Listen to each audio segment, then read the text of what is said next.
Shakib Khan superstar megastar world wide ওনার পরিচিতি, উনি 1 কোটি টাকার পারিশ্রমিক চাইতে পারে। যার প্রয়োজন হবে সে তাকে নিয়ে কাজ করবে, যার বাজেটে মিলবে না সে তাকে নিয়ে কাজ করবে না। এবং এটাই হচ্ছে যার সবচেয়ে বেশি ডিমান্ড থাকে, যার সবচেয়ে বেশি খ্যাতি থাকে, যার কাজের পারদর্শিতা থাকে, সেই অনুযায়ী কিন্তু রেমুনারেশনটা চার্জ করা হয়, যেটাকে আমরা সম্মানই বলে থাকি।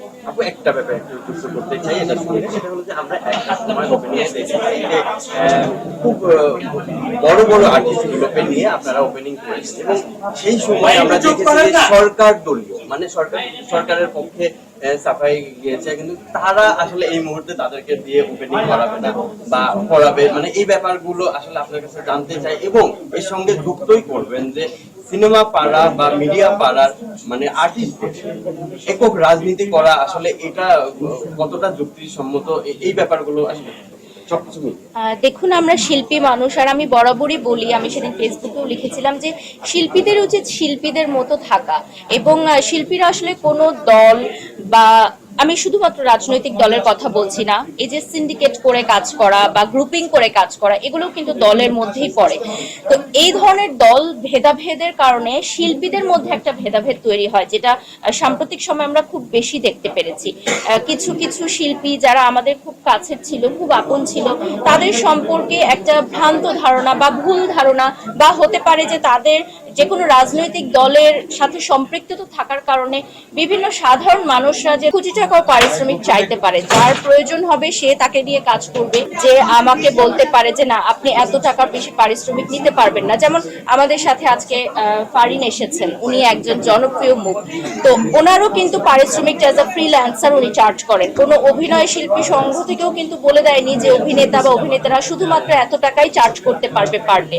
সো আমরা যে কাজটা করি এটা হচ্ছে একটা আর্টিস্টিক কাজ, আর্ট ফর্মের কাজ। সো আর্ট ফর্মের কাজগুলো সবসময় এ ধরনেরই হয় যে এক একজনের পারিশ্রমিক এক এক ধরনের হবে। যেমন আমাদের বাংলাদেশে অগণিত ভক্ত ছিল, তাদের যে প্রতি যে ভালোবাসা শ্রদ্ধাটা ছিল সেটা নষ্ট হয়ে গেছে বা কমে গেছে বিভিন্ন কারণে।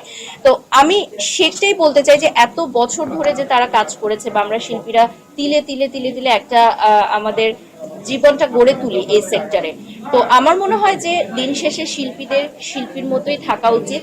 তবে সবাই অবশ্যই এক একজনের রাজনৈতিক মতামত থাকতে পারে, এক একজনের রাজনৈতিক দলে তাদের সাপোর্ট থাকতে পারে, কিন্তু জনগণের জন্য যেটা ভালো, যেটা 10 জনের জন্য ভালো, সেটাই একজন শিল্পীর করা উচিত। কারণ একজন শিল্পীকে সবাই ফলো করে, আইডল মনে করে। একজন সাধারণ মানুষ কথা না বললে একজন সুপারস্টার যদি কথা বলে, সেই কথাটা আরো দ্রুত সবার মাঝে ছড়িয়ে যায় এবং সেটা মানুষ ফলো করার চেষ্টা করে। তা আমাদেরও কিছু দায়িত্ববোধ আছে, এটা আমি মনে করি। আর ওই যে দিন শেষে আমি বলবো যে আমরা সবাই এক, শিল্পীরা কাজ করি সাধারণ মানুষের জন্য, আমরা সবার মাঝে ভালোবাসা নিয়েই থাকতে চাই। যারা সরকারের পক্ষে ওপেন কাজ করেছে তাদেরকে দিয়ে তো আসলে এই মুহূর্তে আসলে এইটা আমার মনে হয় একদমই ভ্রান্ত একটা ধারণা। কারণ এটা আসলে ব্যবসায়িক প্রতিষ্ঠানের যে কর্ণধারা আছেন তারা আসলে নির্ধারণ করবেন যে কাদেরকে নিয়ে তারা কাজ করবে। অনেক সময় দেখা যায় যে বিভিন্ন ব্যবসায়িক প্রতিষ্ঠান যাদের একটু নেগেটিভ রিভিউ থাকে যাদের নামে, বা সোশ্যাল মিডিয়াতে যাদেরকে নিয়ে একটু সমালোচনা তর্ক বিতর্ক হয়, তাদেরকে নিয়ে কাজ করতে চায় না। আবার অনেক সময় আপনারা দেখবেন কিছু কিছু ব্যবসায়িক প্রতিষ্ঠান আছে যে যখন ট্রেন্ডিং এ থাকে, সেটা যেভাবেই হোক তাকে নিয়ে গ্র্যান্ড ওপেনিং করছে, তাকে ডাকছে, তাকে প্রমোশনে ডাকছে, যার ভিউ বেশি তাকে নিয়ে বাণিজ্য করছে। তো এটা আসলে টোটালি রূপে ডিপেন্ড করে একজন বিজনেস মাইন্ডের উপর, যে তাদের মার্কেটিং স্ট্র্যাটেজিটা কেমন থাকছে। যেমন তাসনিয়া ফারিনের সাথে এর আগেও আমার বেশ কিছু কাজ হয়েছে।